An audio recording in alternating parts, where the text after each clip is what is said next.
Hey folks, welcome to the channel and thanks for joining me on this build. I don't often take custom orders, but I had a professional chef reach out to me who was interested in a pair of Damascus food tweezers. These are tweezers that chefs use to place food onto plates. Something I'd never done before, so I took this project on. Let's go start it out. All right, so let's talk about this project and what we're going to do. So I have this piece of ring Damascus that I made for the U.S. Marine officer sword. You can watch that video up here. So I figured I would reuse this as some cool Damascus.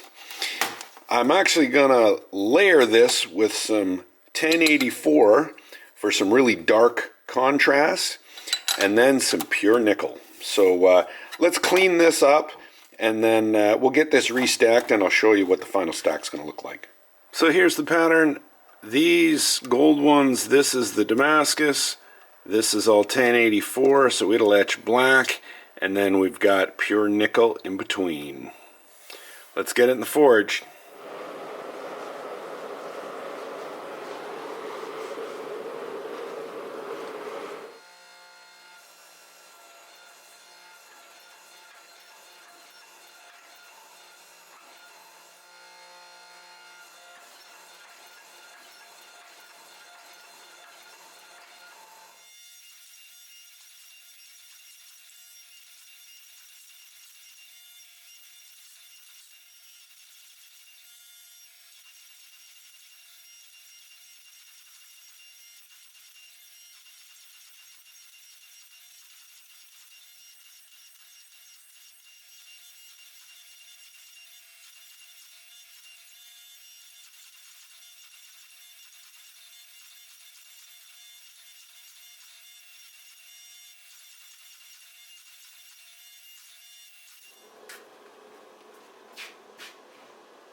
So here's the Damascus after forging.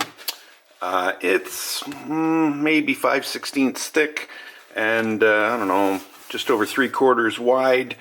And what I'm going to end up doing is first take all the scale off this, grind the edges clean. There's a couple of these are kind of deep, and then I'm going to end up splitting it down the center, and that's going to be both tines of our tweezers. And then I'm going to figure out how to do the grinding. What I'm worried about is these are going to be really thin, and they need to be heat treated. So when do I heat treat versus grind so that they don't warp like crazy? But let's get it cleaned up.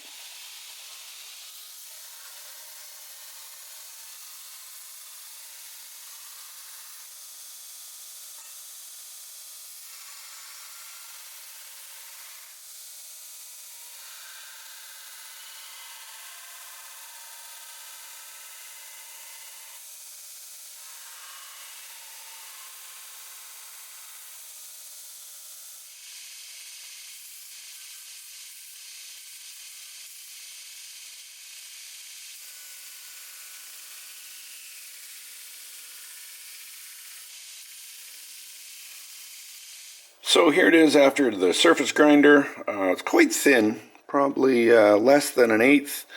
I did a little test etch on it. I don't see the actual Damascus. It looks all black, but I think that's just because this is 36 grit. I think the fineness of the pattern will hopefully come out, but it does look cool with the pure nickel in it. So next, I'm going to go to the portaband and just split this down the center with the saw.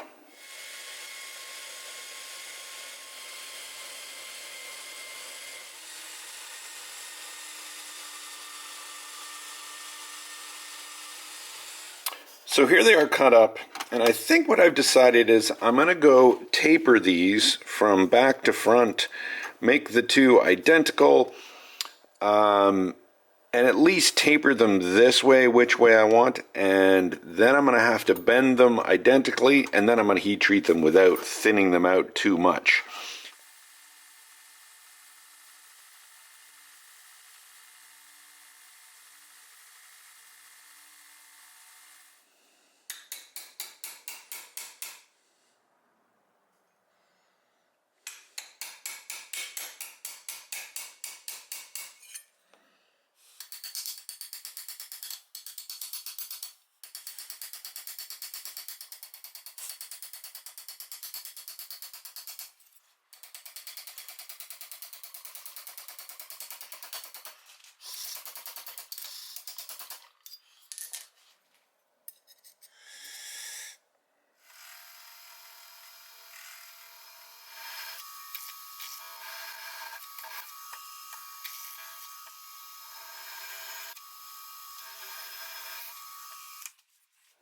So I think I've got it. They are the same. The parameters were the opening should be a 1/2 inch. They should be 1.5 inches wide at the widest. And you saw me drill the holes for the rivets, and I'm going to be using copper rivets. There's only one more operation I want to do before heat treat, and that is to just do a little bit of jimping on the inside of the tines here. And then we'll get these in for heat treat and pray that they don't warp.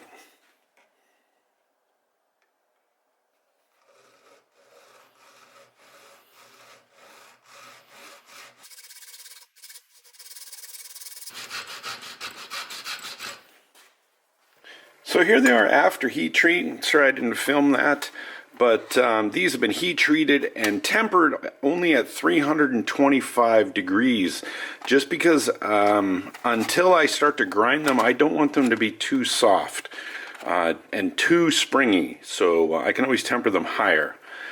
So looking at this, I'm just holding the back here. I see they did change a little bit, because these were at a 1/2 inch. And now they're at just over 1/4. So what I'm going to end up doing is just kind of grinding the inside of this, and that should bring that back and widen these just a little bit. So that's the first thing we're going to do.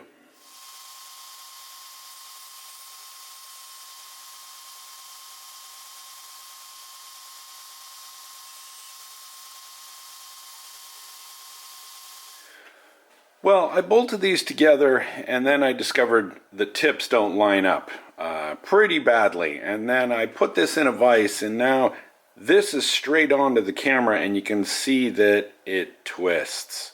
And if I do this, that's about straight. So that's why they don't meet up. I'm going to try and add a little heat back here just to straighten them and see if that works. I may have to heat treat these again.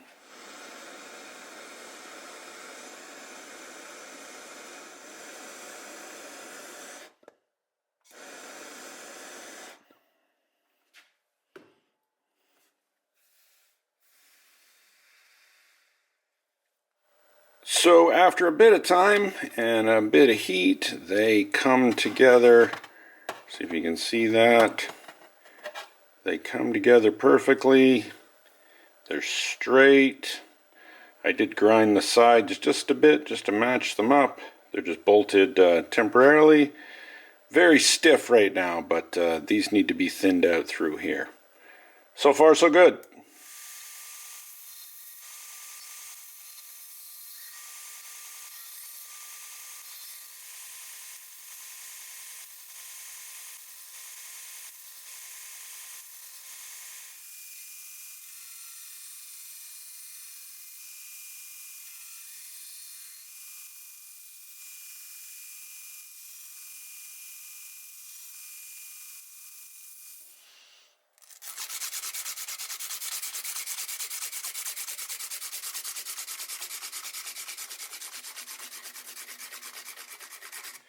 So these are sanded to 1,000 and they are ready to be etched. You can kind of see the nickel a little bit on them right now, but they should look spectacular when they're etched. For the fasteners, I'm going to be using copper rivets, but I think I'm going to etch them first, then rivet them, and then finally do the coffee soak after with them in place. All right, let's etch these.